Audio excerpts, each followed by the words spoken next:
Hello and welcome to Autistic FM. My name is Haje. I use he, him pronouns, and I'm the voice in your ears and your co-pilot for the ride. You can subscribe to Autistic FM wherever you get your podcasts, and it would be awesome if you did. That's how we grow and thrive. And while you're at it, don't forget to give us a 5-star review if you love this episode. Over on our website at autistic.fm, you can find full transcripts and show notes for each episode. In this episode, Fergus and I unpack the idea of monotropism. It's a theory coined by Dr. Dinah Murray, Fergus's mother, and others in the 90s that describe autistic attention as a tunnel-like, intensely focused, less able to multitask, and deeply connected to flow states. We hear how monotropism has shaped Fergus's experience, from sensory overwhelm and meltdowns to those spiky interest patterns and career pivots. It's a rich mix of science, shared memories, and the relief of finally having the words to describe one's lived world. A quick heads up before we begin. This episode does include discussions around mental health, autism diagnoses, identity, and, well, a lot of lived experience. Please take care and listen at your own pace. And with all of that out of the way, let's roll the tape. Hello and welcome back to Autistic FM. I am so psyched to have my current guests on the podcast. In part because this is the first person I knew that was diagnosed as autistic as a grown-up. And that happened many, many moons ago, and I'm excited to talk a little bit more about that. But before we get cracking with that, my lovely guest, what is your name and what are your pronouns? I'm Fergus Murray, and my pronouns are they, them. Awesome. And where in the world are you? I'm in Edinburgh, Scotland. Awesome. Well, let's get into it. What is your relationship with neurodivergence? I think I spoiled a little piece of it there, but Yeah, so I was formally identified as autistic about 15 years ago, maybe 16 years ago now. yeah. ADHD about a year ago. So I'm still waiting for follow-up appointments to see my NHS psychiatrist about medications. I sort of knew that I didn't really experience the world like most people around quite a long time before then. It was not a huge surprise that my brain worked a bit differently from the average. What did you notice? What did I notice? Yeah. Or how did you sense you were different? Well, people kept telling me I was weird. So I mean, that's a pretty strong clue. Fairly early on, I came to terms with that, and I was like, "Well, yeah, okay, that's correct. What about it?" Right. I noticed that all of the most interesting people are fairly weird. I didn't see that as a problem from about the age of 9, probably, but obviously there were lots of things in life which I found quite difficult for a variety of reasons. Sensory processing difficulties, overwhelm. Looking back, it would have been nice to have the vocabulary of meltdown and sort of understand what was triggering them, rather than it just being seen as tantrums and that being something kind of morally reprehensible and a sign of weakness. Right. And then it was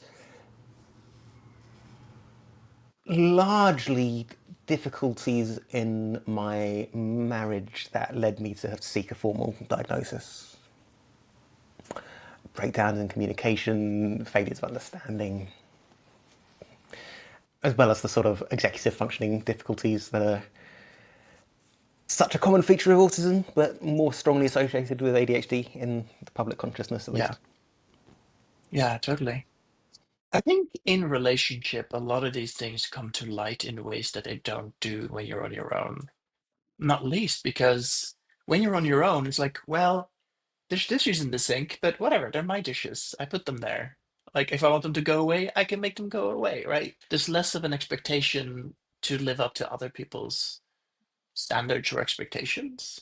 And combining that with, like for me at least, I was literal enough that I didn't really pick up on people dropping hints about stuff. Like, hey, it's kind of messy here. I'm like, yeah, it is kind of messy here. It's like, that was actually a suggestion to do something about it. Well, you didn't say that. That kind of thing. Does any of that ring familiar? Yeah, yeah, absolutely. And yeah, Yeah. if I might have sort of identified more things as real problems if I'd been in another serious relationship before that one, Mhm. which I sort of got into in my early 20s, got married after a couple of years, and a couple of years later, that sort of started just breaking down. Yeah, that's super rough. I remember originally when you kind of announced to the world that you'd been diagnosed with autism. And I'll be the first person to admit that my only picture of autism was like level 3 high support needs autism. And at the time, I remember like, huh. I mean, you used the word weird, so I will do the same. Yeah, Fergus is pretty weird, but they are very weird in ways that I am very weird. And I think, in a way, a couple of conversations we had early on, like 15 years ago, and maybe longer. I mean, we've known each other for going on 20 years, I think. I feel like there's been this strand there of a parallel universe that has really made me think about stuff. And I really appreciate you for that, both in terms of how open and how outspoken and like advocacy forward you've been, but also the level of self awareness that kind of made it okay for other people to also explore their own universe. I feel like now that is starting to be pretty common, but it's been a long 15 years, man. Yeah, yeah, true that. Yeah.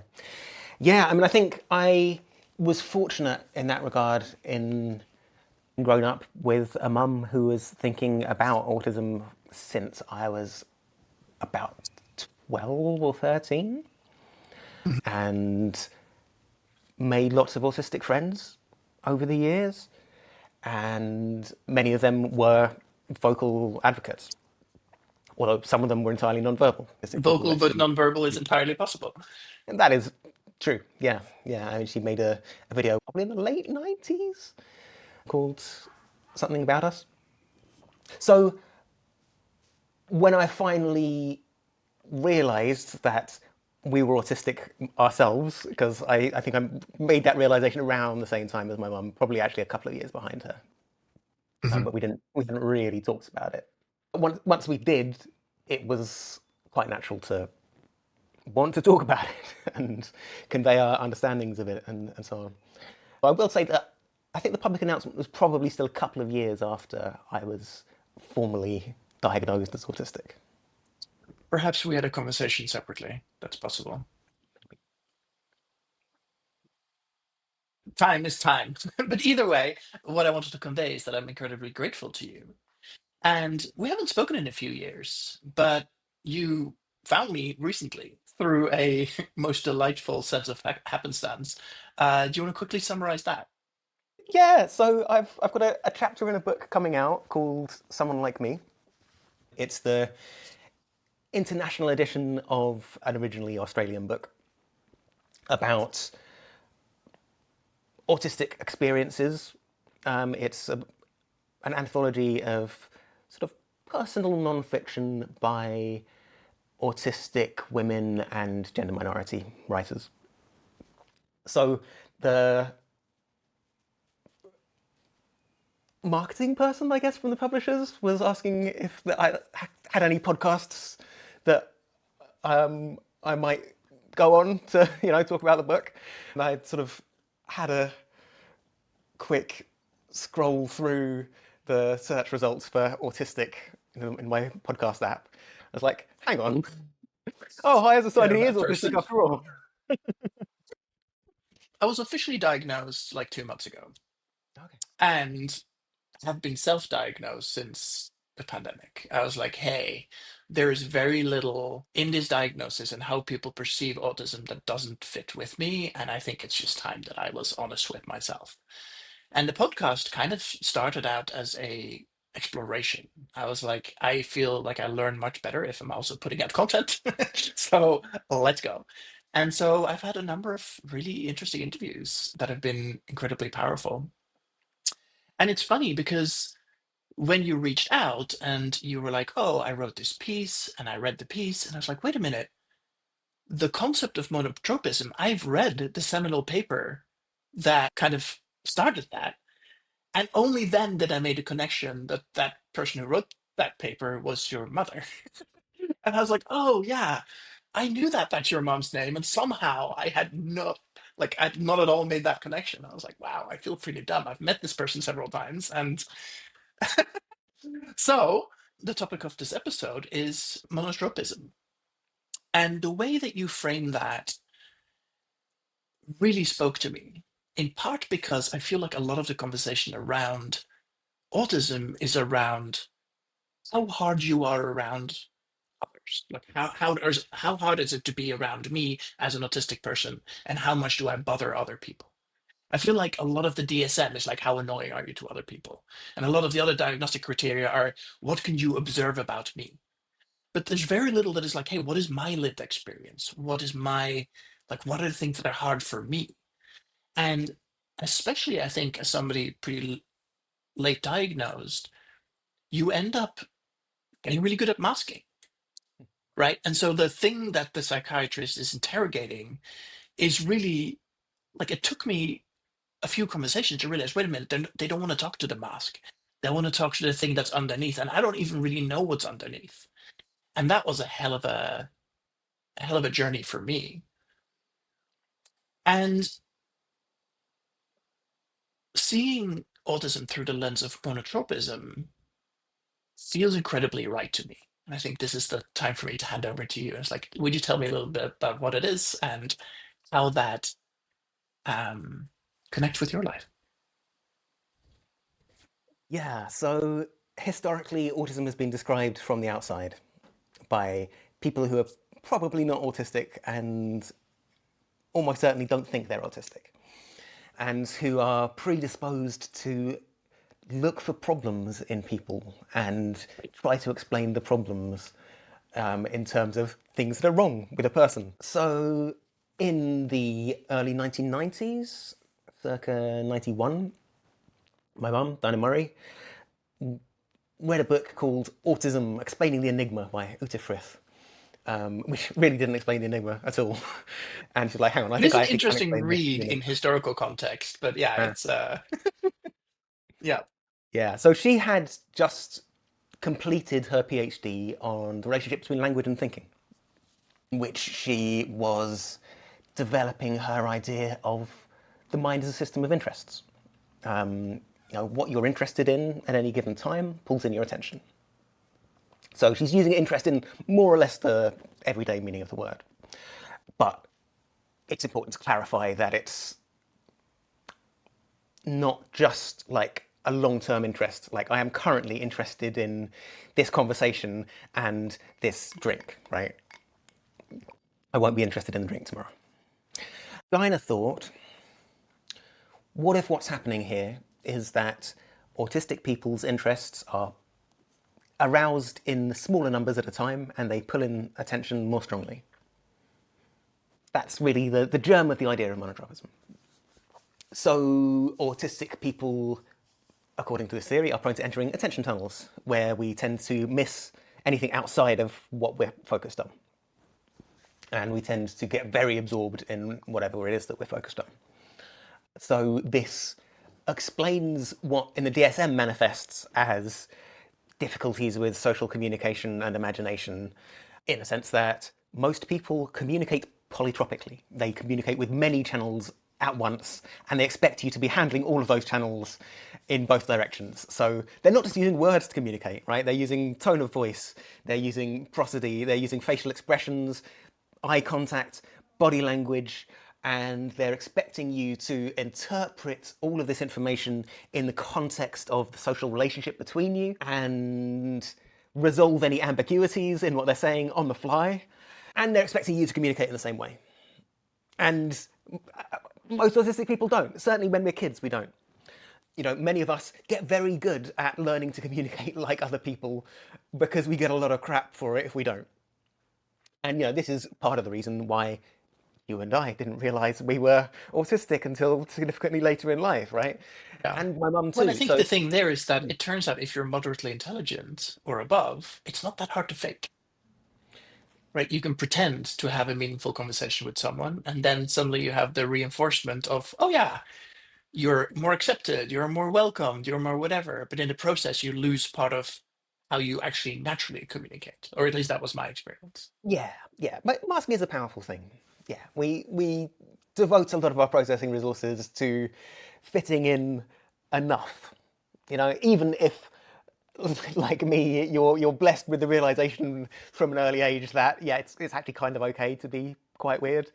You still need to modulate your voice and your facial expressions and so on enough to be accepted by other people at least a bit, or you just don't get accepted by other people and you live, quite an isolated life. And I think a lot of people still have the idea that being autistic means that you don't care about that. You're happy to have an isolated life, which, I mean, yeah, for some of us it probably does. And it's true that autistic people are very likely to get very lost in our solitary interests in a way that the average person doesn't so much. But I think it's also true that pretty much everyone has some degree of social motivation. And a lot of autistic people think that we're a lot more introverted than we really are because mostly we're around neurotypicals. And yeah, being around like non-autistic people, being around polytropic communicators is draining for almost every autistic person. So we get the idea that it takes energy to be around other people, but then if we're lucky, we get to hang out with some autistic people, people who are just generally on our wavelength. It's not necessarily always autistic people, but people with intense interests and atypical communication styles, and that can actually be very restoring for us. Yeah. I think the extrovert versus introvert thing actually really muddles the field a lot because it's like the extroversion piece is like pretty well defined around what that means socially. And I struggle with that. And I feel incredibly recharged if I spend 2 hours having like a really beautiful, deep conversation with someone about something that matters. I'm always like, fuck small talk. Let's have big talk. Let's talk about the stuff that matters. I went on a cruise a while ago that I was really worried about because it was a bunch of jocks and bros, basically. And I was like, okay, I'm going to ask everybody, when was the last time you cried? And some people immediately walked away. And I was like, great, we're not going to have this conversation. And other people were like, oh, this is what we're doing. Let's go. And I was like, okay. And of course, it's an incredibly rude thing to ask someone as basically the first conversation you have. But it was an incredibly efficient filter. And I had some, like, yeah, I was that guy. But also amazingly deep conversations with the people who are willing to engage. And like, I'm not recommending that as a life hack. It's not necessarily the best way to go through life. But I'm also like, oh, that doesn't mean that I'm a raging introvert. It just means that I think where I landed was like any conversation takes the same amount of energy. So I may as well have one that actually engages me and has me leaning in and being curious. Yeah, I mean, I guess the introvert extrovert thing, like so many things, is not just not a binary, but it's not even like a continuum. It's not a one-dimensional thing at all. Right. Like maybe there is to some extent kind of an underlying dimension there, but it's so complicated by who you get to hang out with that it's largely meaningless. And I've Yeah. known quite a lot of autistic extroverts by now. Yeah. Same. A lot of them turn up on podcasts, it turned out, because they're eager to talk about the thing they're excited about. It's been an interesting thing for me too, because I realized that I like the worst number of people for me is about eight. Like if I have a party with eight people, I am going to be exhausted, like completely exhausted within 45 minutes. Two people, great, I can do that all night. 100 people, great, because like you're not expected to have any sort of relationship with everybody. I'm happy to stand on the stage and talk to 10,000 people. Like that doesn't bother me at all. I haven't quite figured out how to like what that is or how to dial that in. And it's probably worth thinking about it in terms of on a individual relationship basis. The more interests you need to have aroused, the more things you need to keep track of. So a lot of autistic people are completely fine one-to-one. We might struggle slightly in a group of 3. Yeah, once you're up to about 8, you're not just having a conversation with a person. There's 6 other people there who might want your attention at any time. So you need to shift your frame. You need to jump your attention tunnel from one direction to another. And like keep an eye on when people are trying to get into the conversation. If you're modulating what you're saying and how you're saying it based on who you're around, then you're doing that with 7 people at a time. Whereas in a room with 100 people, you're either having individual conversations or you're giving a speech, and there's just not so much to keep track of. Yeah. Yeah, totally. I think the thing that hurts the most about like 6 to 8 people is that by the time I have processed and I have something meaningful to contribute to the topic of conversation, the topic of conversation has moved on. Because it turns out people like meander too much. I'm like, no, no, no, no. We're talking about this really interesting thing. Can we keep talking about this interesting thing, please? I finally let out the clutch. My brain is fully engaged. I'm making connections. And now we're talking about this other thing? The fuck? Come on, people. Does that happen to you? Is that a do you recognize Yeah, that? that's very familiar. Although, interestingly, something that superficially looks like the opposite of that quite often happens with autistic and ADHD as well, where other people feel like we're jumping all over the place. But from our perspective, it all makes Right. perfect sense because these are topics that are closely related in our heads. Right. I've told the story a couple of times, but I'll tell you again.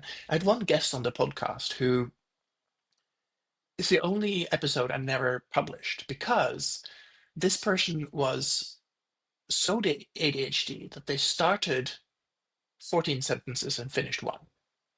And when I was sitting down to edit it, I was like, this is so weird. I entirely followed what this person was saying because the leaps in conversation and the leaps in connections and it all made sense to me and to them in the moment. Then once that spell was broken, I was like, this is not a podcast. This is unlistenable. Like I was annoyed as I was listening back to it. And it was such a weird moment of that. But I think it's the thing you're saying is like we have pattern matching, and if you can stick with the other person's pattern matching and somehow that's aligned, that's a really that's a really fun mode of conversation. It's just if Yeah. somebody's standing next to you trying to follow, they're like, what the what the what? And yeah, this sort of links with one of the things about monotropism, which I think sometimes throws people off track. Because interests can be quite large, right? They can be expansive and intensely interconnected with other ideas around them. Like often, our particular intense interests are things which we will draw connections with practically anything else to. Right. So yeah, it might look like we're jumping around all the time, but it might be within an attention tunnel. What is that for you? Like what is an enduring deep interest for you that you find you use to hang lots of other ideas off? Physics, certainly, it's a big idea, particularly waves. Like Okay. I love I love watching waves. I spend quite a lot of time filming moving water in slow motion. I love that essentially everything is made of waves. Hmm. Electromagnetic waves, sound waves, matter waves. It turns out it's waves all the way down, basically, and quite a lot of the way up. So, like, waves are pretty important in how the brain functions as well. So, yeah, yeah, there's that. And I generally kind of love having at least a bit of a handle on the physics of how things work. I think the Although, benefit of physics is that, as you say, like everything is physics. Like if you go far down enough, like chemistry is physics, you know? yeah, yeah. But the disadvantage of that approach is that actually physics turns out to be completely the wrong lens for looking at a lot of things from the level of chemistry Psychology, on for up. example. Yeah, Does that get you into trouble? Do you sometimes try to find connections that aren't there? I'm sure I try. Yeah. I mean, I have that. I have that all the time. And so, in like, how does that show up for you? Like, how, like, you mentioned spending a bunch of time filming waves in slow motion. That sounds like fun to me. I mean, what? How does that translate into? I'm going to try and tie this back to monotropism. Like, what happens if you are doing that and somebody distracts you, or what happens like when that monotropism is broken or distracted by an external force? Filming waves is probably not a very good example because the joy of slow motion is that it takes about 5 seconds to get 30 seconds of footage, which is about as much as I Sure. really want. So there's not that much to interrupt. But yeah, in general, getting pulled out of an attention tunnel is discombobulating. It's disorienting. It puts me kind of off balance. And there's a feeling of incompletion, which I find quite difficult to deal with, which I think a lot of autistic people find difficult to deal with. So I'm explaining what it's like to be autistic to people who are not autistic.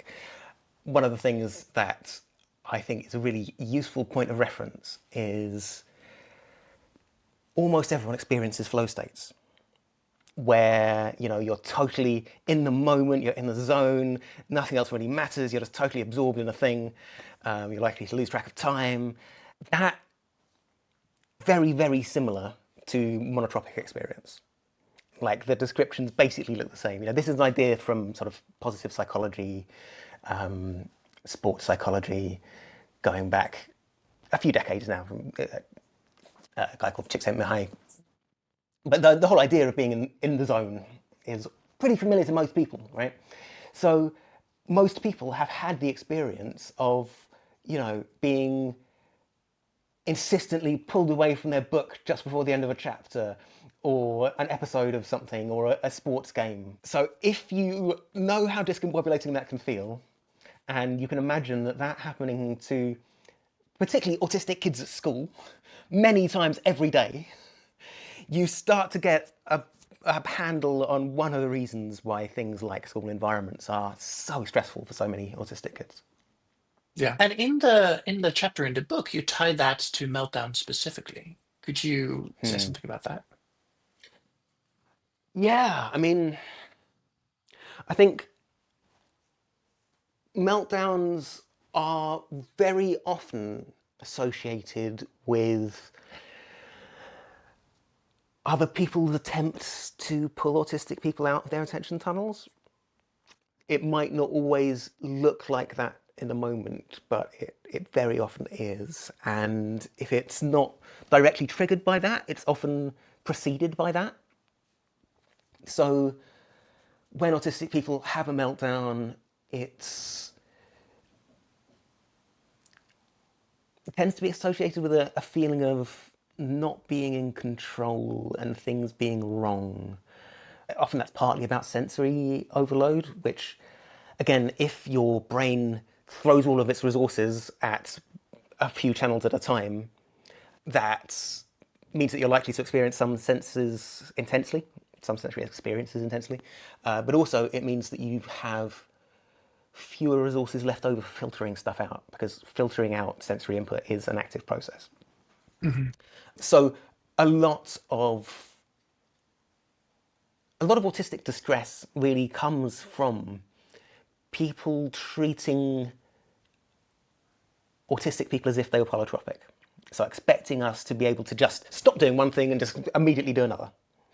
Or to pull our attention out of one thing and immediately understand a barrage of verbal instructions, for example. Tanya Adkin talks about the idea of monotropic split, Please. which is that idea basically of someone who is naturally monotropic being forced to use their brain as if they were polytropic. Mhm. So having to split or likely rapidly shift our attention between multiple things It's like a rather than being single-threaded allowed processor, basically. yeah. And I think the reason why that like rings true for me is like if you're a multi-threaded processor, you can do two things at once, and it's no problem to switch between the two. That's what you're built for. If you're single threading and you're made to change, the context switch of taking everything out of memory, loading everything into memory about the new thing that you need to do. Like this is why I hate the phone. Whenever my phone rings, per definition, it is doing something I don't want it to do. Like it's pulling me out of what like it. There's no good time for my phone to ring unless it's like a specifically scheduled thing, and I'm like, okay, my phone's going to ring in 20 minutes. Is there anything I need to wrap up before I can be ready for that call?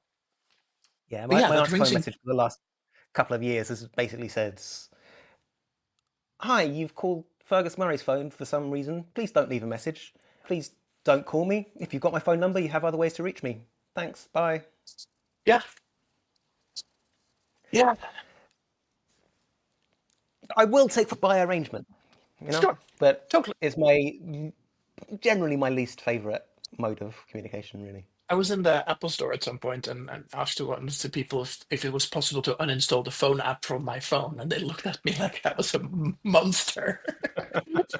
But I was like, no, really, I want this phone to not be a phone. I want it to be a tiny supercomputer that I can carry around with me, but I never want it to interrupt me, ever. It's a little bit more about the sort of multi-threaded thing because there are two ways that I think monotropic people can look like they are being multi-threaded. Mhm. One is they are. Yeah, we say monotropic because oligotropic is awkward. Just Too it's not polysyllabic. so. But it's not literally just one thing necessarily. Quite often, our attention is mostly occupied by something that is not sufficient to occupy all of our attention. So that's a big part of the reason why autistic people will stim while they're doing other things. They will be doing two things. They'll have two things on the go because their hunger for like our attention to be absorbed is not being met by the thing which is meeting most of our attention. Mhm. So there's that, and also as you get better at something, it feels less and less like many things at once. Right? Psychologists talk about chunking. So when you first play a game of chess, it's 32 pieces to look at and keep track of and try Right. and make sense of. Right? When you get good at chess, you think in terms of like overall patterns of pieces and so on. When you're first communicating with human beings, it's like, why are there so many channels to keep track of? But an autistic person who devotes interest and attention to getting good at communicating with people, it eventually doesn't feel like you're keeping track of that many channels at once necessarily. Certainly when you're talking to someone who is basically on your wavelength. And similarly, I was scared of learning to drive because there are so many things to keep track of. I'm 47 now. Last year, I finally started learning to drive, and it's okay. Like, you get the hang of it. I mean, not everyone does, to be fair. But Right. for me, it's like it feels more and more like a unified thing that I'm doing, and not just like a dozen different things to keep track of at all times. A while ago, I had a close friend of mine. Their kid is autistic and pretty high support needs, and this is the US. There's no public transport to speak of, and driving is kind of an important life skill to a lot of people. And I gave him a couple of driving lessons, and it was a really humbling experience of recognizing the difference in support needs between the two of us, but also in what I recognized for him, like he just doesn't trust. He needs to keep himself safe because he doesn't trust other people to keep him safe. And in a car, as you're trying to learn how to parallel park, you have to trust that other people won't ram into you. You have to trust that other people give some sort of cursory thought to your safety. And as soon as I recognized that, we worked on the trust thing, and he became a much better driver, much faster. We did get his dad's car horribly stuck on this steep hill, and I was like, well, this is for us to solve. Let's figure it out. But it was an interesting reminder that different brains are different. And I think there are some things that I think there are things that I'm never going to be good at as much as I would like to, even though I am intelligent and observant and all these things. Like there's things I will never be good at. And I think the biggest thing that my diagnosis gave me was the option to give myself the permission to say, that's not for me. I'm never going to be good at that thing, and that's okay. I'm going to have to ask for support. I'm going to have to ask for the people around me to give me some grace around this because I can't do it. And that is really emotional, you saying that, because that was a real big unlock for me. Just being okay with not being good at something. Because I think it became really deep in my mind. It's like if I was just good enough at everything, what it boils down to is like I would be worthy of love kind of thing, or acceptance, or insert word Yeah, here. yeah. It's a common experience. Yeah.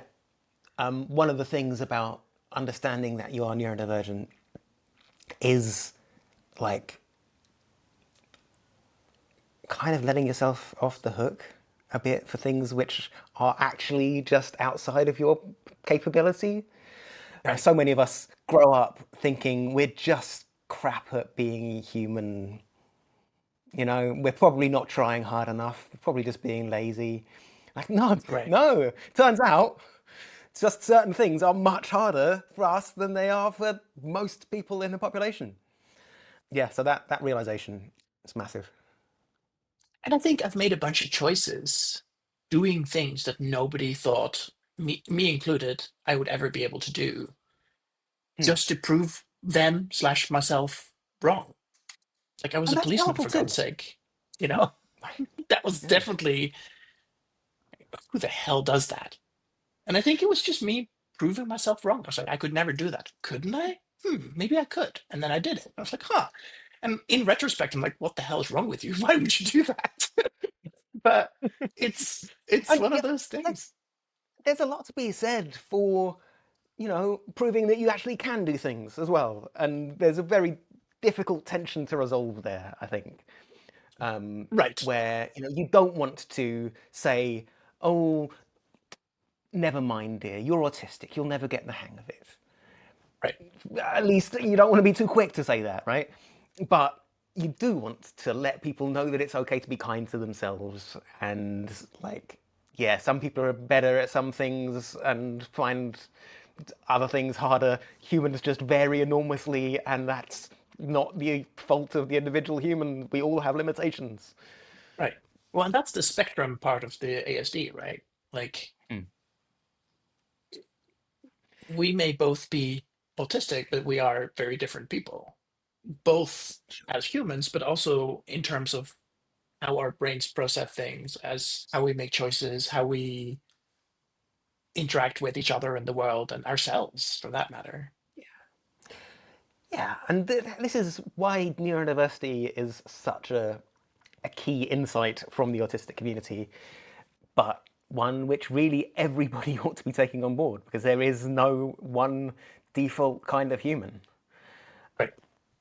People just do vary a lot, whether or not they're autistic. Like so-called neurotypicals, right? When we say neurotypicals, we sort of mean people of being in a society which makes a lot of things relatively easy for them, basically. Mhm. But there's so much variation within the population in ways we don't even have. People don't register are there at all, and yet so many things are sort of built as if there is, one way of being, and people are just like stupider or less stupid and lazier or less lazy. And these ideas are Totally. just Yeah. meaningless, right? And Just I think that speaks to nonsense words. aptitude, Mm. right? It speaks to the things that you are naturally good at. Like if we look at purely what gets described as the neurotypical world, somebody who is a good bank teller versus a good carpenter versus a good gardener, like those could all be totally neurotypical things, but they may not, like the aptitude and the interest will be different. And I think that's an easy thing to forget. But I also think that that doesn't mean that everybody is a little bit neurodivergent, which is another thing that gets thrown around. I mean, it depends what you mean by neurodivergent, right? Not what we mean by neurodivergent, basically. Like, yes, Right. everyone's brain is different, and that is actually important. But when we say neurodivergent, we mean that someone someone's brain works differently enough that they're going to struggle in this society as a result. Yeah. And I think that's the important distinction, really. It's like, I, the thing that really blew my mind was at some point somebody told me, look, it's not like you don't have support needs, it's just that you've become very good at supporting yourself. And that one was like, oh, it doesn't mean that I have a caretaker or a nanny or somebody who comes and helps me. Although I do, I have cleaners, right? That is definitely one of the ways that my life becomes easier because the executive functioning required of cleaning my apartment is so high because it is like constant context switching for how the different tasks and the different order you do things.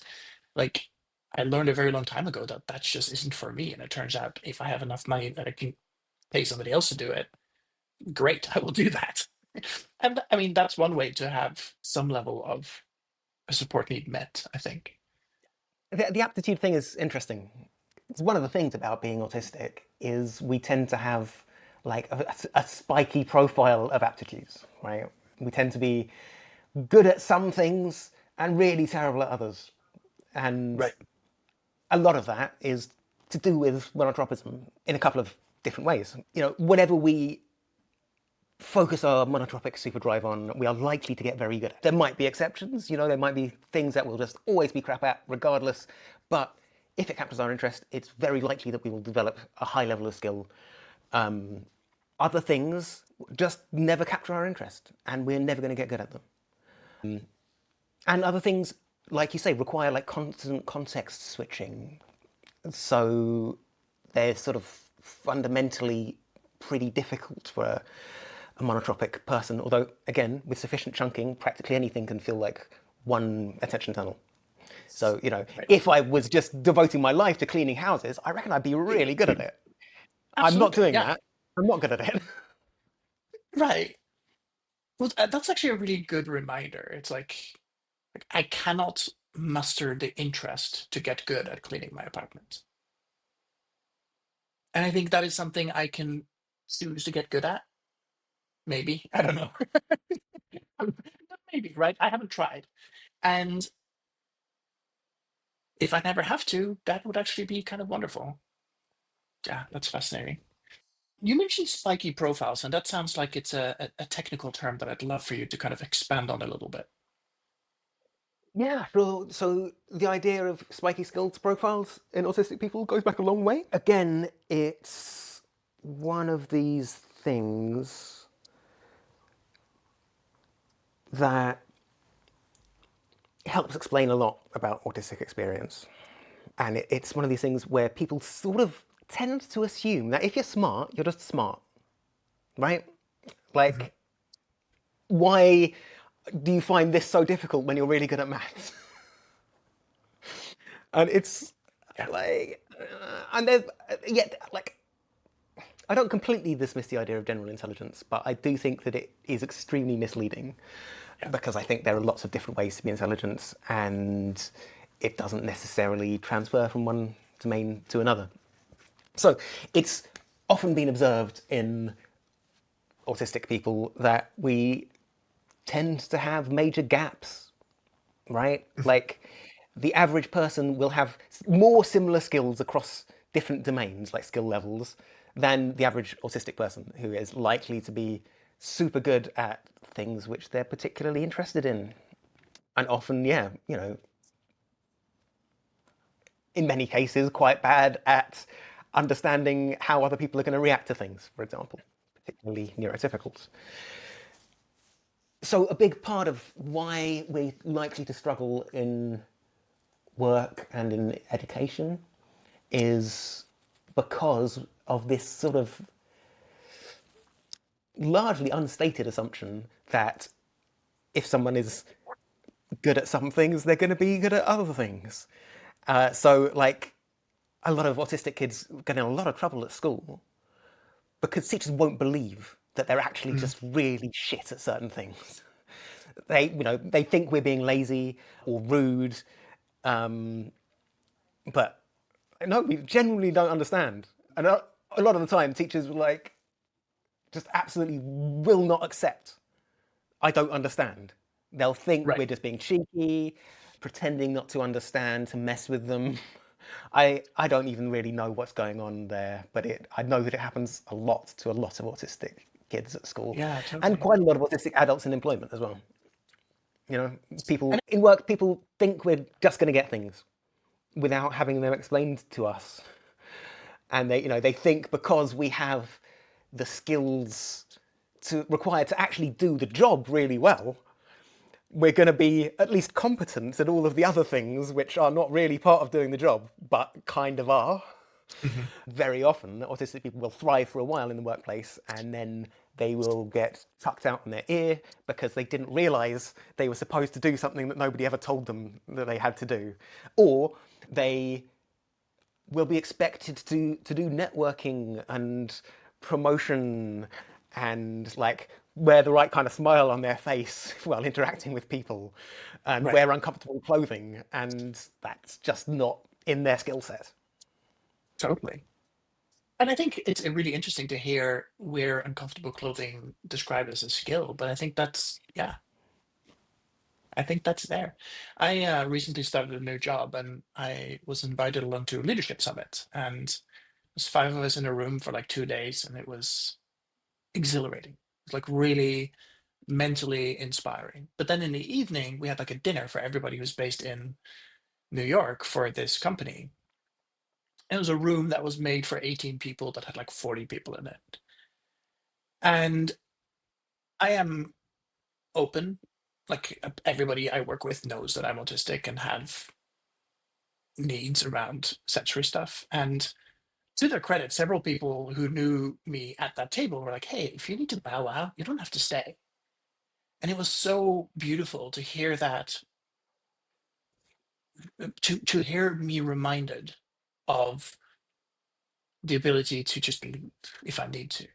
Because this is like, it would be wonderful to get to know some of my coworkers better, but that is not the context for which I get to do that in a way that's good.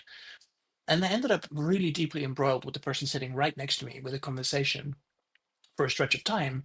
And it was amazing because it was just the two of us in that moment. Like the rest of the room can, like, it just fell away. But then as I started getting tired, like one of my special interests is psychoacoustics. And my brain's ability to focus on just this person's voice kind of slowly descended. And that's when I realized, oh, this room is loud. And from 1 second to the next, I was like, oh no, I need to get the hell out of here because I am like insanely overwhelmed right now. And so what I hadn't realized is that even as I was embroiled in this conversation, and that was genuine, like heart open, beautiful. Like we went deep about some really personal topics with somebody I'd never met before. And that felt like me in my mastery and they're in their mastery, right? She had this beautiful, like, but I hadn't been paying attention to my brain working overtime to ignore the rest of the room, which was loud and boisterous and, drinking a lot. And I was like, this is all great, but yeah. And the next day I was useless. I was completely useless. Like, and that I find it really hard not to be deeply embarrassed in those moments. Because the story I have is like, I should do better. Like everybody else is doing it. Why can't I? And so I think I still have some more kindness to, to find for myself in those moments. Yeah, it's a difficult thing to master, especially when periodically you will run up against people who think you're being too kind to yourself, Sure. and you should probably cut yourself less slack. Sure. Well, and I'm top of the list for that. Like and I think that's also a defense mechanism, right? If I cut myself the least slack, then nobody else can criticize me. Or the whole rejection sensitive dysphoria thing is super real. Like if I'm feeling rejected by other people, it hurts. It feels like deep personal failure. You mentioned challenges of being fully at work or being present at work, and that autistic folks often end up being good at the job, but then bad at everything that goes with it. Have you found ways of making that easier for yourself, or to have you managed to carve out a universe where you get to shine and do less of the stuff you're struggling with? So, I was a classroom science teacher for about 10 years, and in many ways it was good. In some ways it was not. I was never good at the politics stuff, the interpersonal sort of staff relations side of things. Mhm. Um, How old were the people and you were teaching? teenagers, Okay. mostly. Was classroom management a challenge for you? Yes, but for most of my teaching career, I was only working with small classes. Mm. And in the bit where I was working with large classes, it was only for part of the year. So yeah, I was a chemistry teacher, and you really need to be on top of classroom management, But why? especially when you're working with kids who don't really want to be in a chemistry class in the first place, but at least they get a chance to poke at things and potentially set them on fire. Fun with Um, Bunsen burners, yeah. yeah, yeah. So I mean, nothing really bad ever happened, but it was a struggle to manage large classes. And for the last few years of my teaching career, I was only working with classes of up to about 10 or 12 at the most. Mhm. But there were still sort of executive functioning based tasks, which I really struggled with. Mhm. You know, writing things up, writing things down. Anyway, so for the last year, I've been working as a private tutor and mentor for neurodivergent kids. Overwhelmingly kids who have been failed by mainstream education. So that's working one to one and not having to deal with too much admin and being paid a much better hourly rate than I ever was in the classroom. So yeah, that's working for me, but I've probably got about 7 or 8 hours a week contact time, Mhm. and that's currently about all that I can manage with the level of fatigue that I have from long COVID slash CFS. Yeah. Does the work feel meaningful to you? Yeah, yeah. I mean, I love explaining science to people. This goes back a long way. When you and I first got to know each other, I was spending a lot of my time writing about science, and practicing my skills in explaining things in clear terms. Mhm. Um, Was it you who introduced me to processing? I think it probably was. the Didn't you programming build like language. a, yeah. Yeah, yeah, yeah. I feel like you built like a cabinet at some point to illustrate molecular bonds or something. Waves actually. Yeah, we were talking about waves earlier. Yeah, yeah. I'd made Right. a whole bunch of interactive animations, all based Yeah. in one way or another on waves. So they're all based on interacting waves. So I built this cabinet with 6 sliders, two for each. Well, two interactive waves. So two for amplitude, two for frequency, and two for wave speed. It was And based on yeah, I Arduino, right? yeah, it was. I don't know. Arduino. That's right. I Yeah. remember this now. That project was directly responsible for me buying my first Arduino, which was directly responsible for me starting my first business and Right. for Yeah. becoming an entrepreneur and for the rest of my career. So that's fun. It's, I feel like sometimes you just need to be shown something that sets your brain on fire. Like, oh, this is so cool. And then a new monotropic direction is born. And then from there, you're like, what? I mean, I have like probably within arm's reach, I have 6 or 7 Arduinos. I have 2 3D printers. I have laser cutters. I'm like, this is my universe now, as my like special interest hobby situation. Last night, I realized that my kitchen tap was wobbly, and I 3D printed a new part for it because I could. And I was like, the level of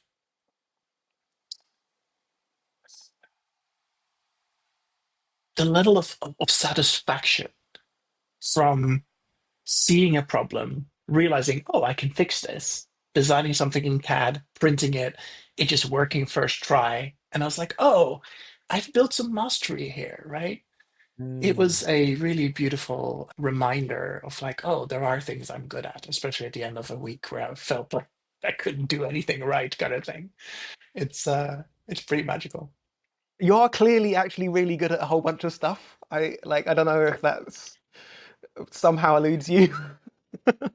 Well, I think this is all tied to having a new job where I feel incredibly far out of my depth a lot of the time. Like the core thing I'm doing, I'm good at, but it's a 150-person company. I am navigating a lot of calendars and meetings, and yeah, that Yeah, part is yeah. incredibly It's hard. that thing of being reminded that there are things that we're not very good at.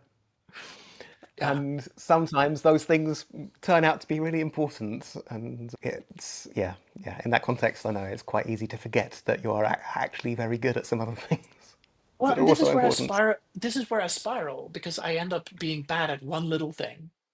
Then I beat myself up about it. I use a lot of energy beating myself up about it, and then I don't have the energy to do the things I'm good at. And that's like, oh, that would be such a good reminder. Like, let me just cook myself a really nice meal and then fuck about with my 3D printer for a couple of hours, and I'm good. Like, I'm good at those two things. But Yeah. Yeah, yeah. And I think that yeah, that's what often comes for autistic people in jobs, right? They're spending so much time on trying to be adequate at the things that they're shit at that they lose the capacity to do the thing that they're actually really good at well. and the irony is, in the context of a team, like if you think about football, soccer, like a striker isn't meant to be a good defender. I don't know anything about sports. I assume that is true.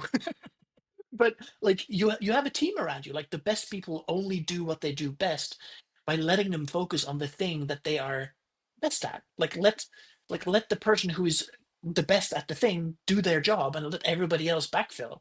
Like with every one of my companies, I had a number of operations people that were really well attuned to how my brain works and pick up everything else. Daniela, who we both know, who passed away recently, was was that person for me. I hired her into every single one of the companies I ever had because she understood how my brain worked and was just naturally able to backfill everything that I would never be able to do by myself. And the loss of her as a friend was extraordinary, but the loss of her as like my outsourced brain was similarly like wild. Yeah. Um, and that was really, really rough. Yeah. Yeah, I'm sorry, man. Yeah, so many workplaces demand like flat skill sets. They demand that we are good at everything, basically. Um, Mhm. and they punish us when we are not. So, there are so many jobs where you don't need to be good at networking to do the job, right? Right. But that'll be right there in the job description as an essential. Right. And Well, and if you're it's not good just at this, and if you're not good at that networking piece, you won't interview well and you'll never get the job in the first place. yeah, And I think that's yeah, the real curse of a lot of neurodivergent people being unemployed. It's like I don't interview well. I know that. And it's been rough. yeah, yeah. And it even feels like academia, right? Where monotropic focus is a massive asset, right? So much of academia is about being good at focusing on a thing for much longer than most people will. Right. But in modern academia, every academic is expected to do a ton of like paperwork, teaching, networking. Right.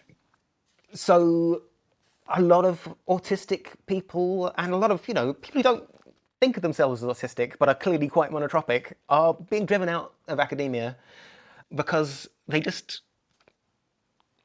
they have gaps, like they have things that they're bad at, and for some reason these workplaces are organized in such a way that if you're not good at a bunch of things which are not core to the job, then Right. you're just not going to be able to flourish.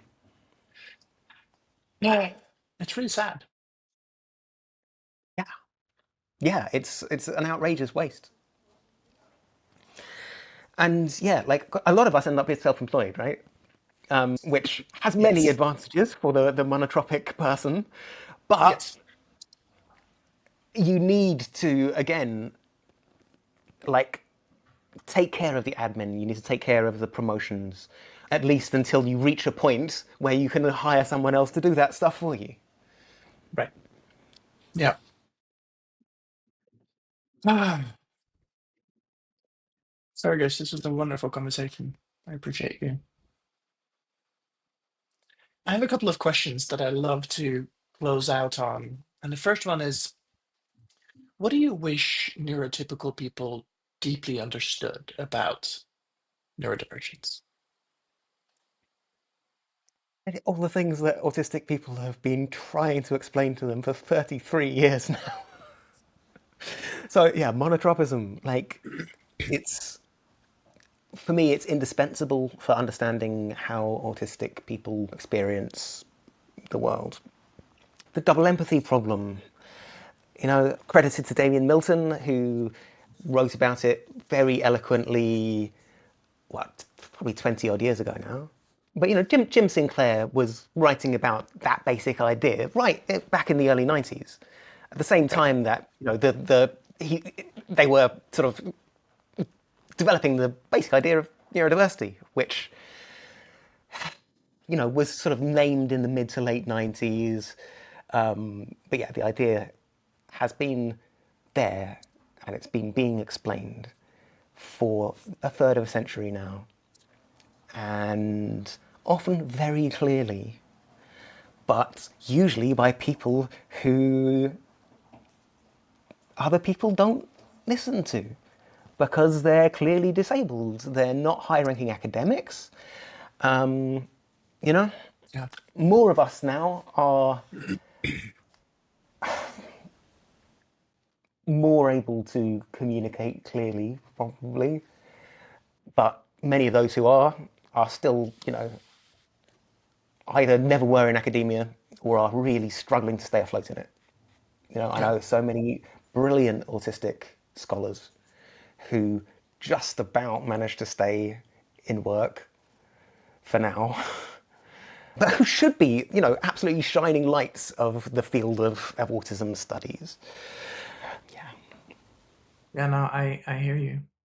The thing I'm curious about is there a lack of curiosity? Because I feel like you could do one Google search, which is like, explain autism to me. I guess you find a lot of real horrible crap if you try that. But it's like, I don't know. I still haven't found a resource that I can send to someone who's like, this is the thing that, like, if you read one thing, read this thing.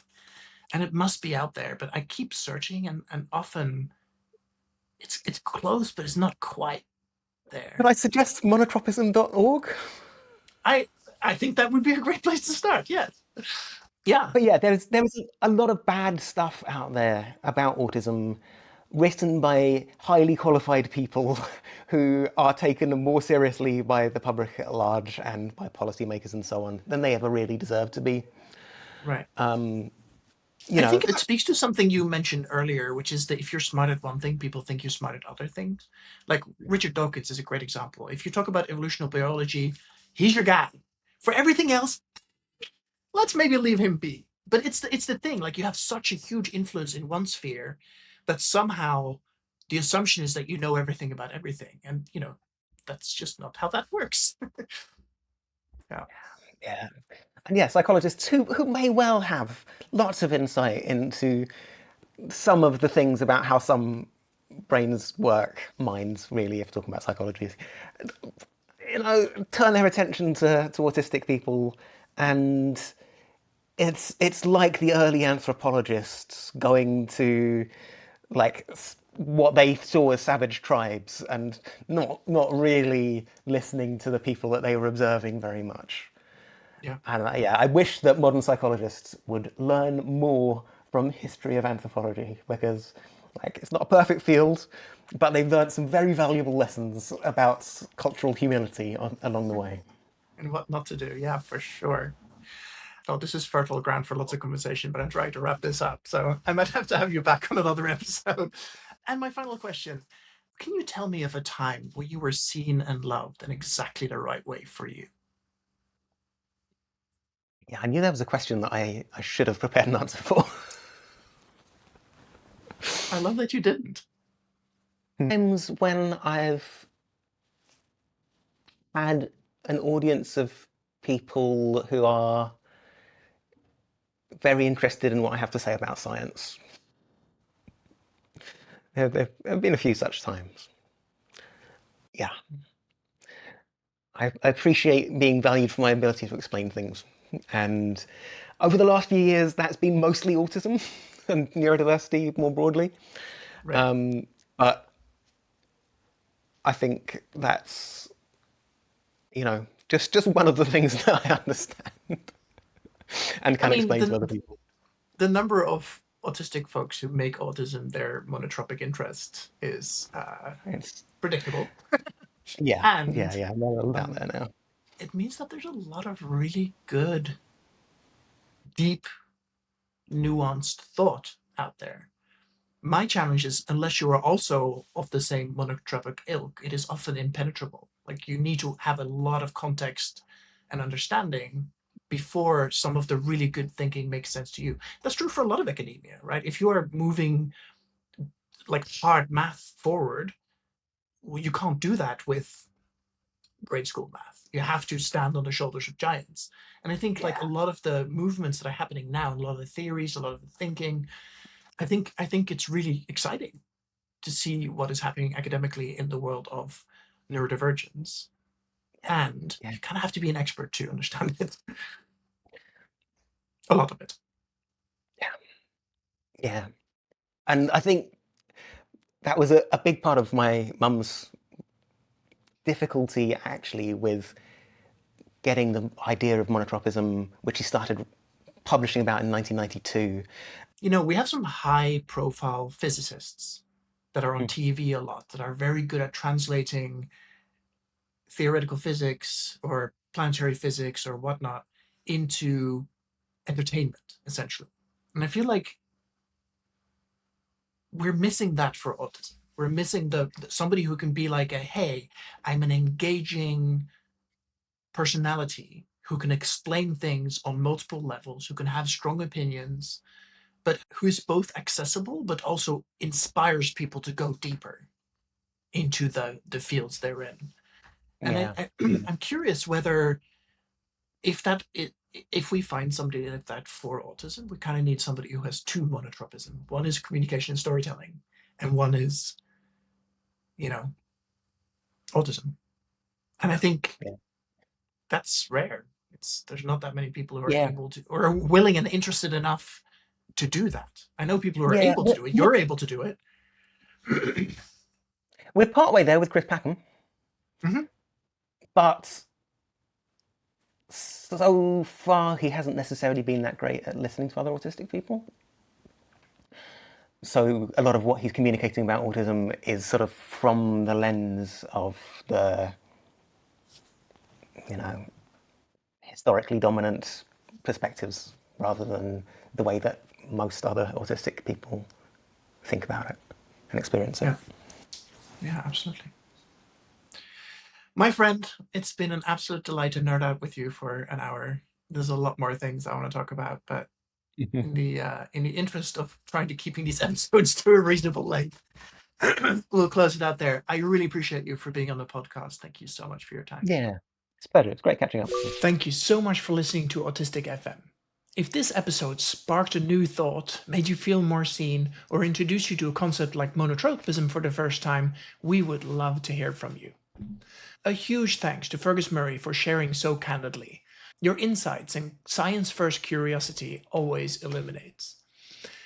If you'd like to explore more of their work and about monotropism in general, be sure to visit monotropism.org. This podcast is hosted and produced by me, Haje Kamps, with production, editing, and research support from Crystal Zadenu. Until next time, take care of your tunnels of attention and of yourself. Thank you so much.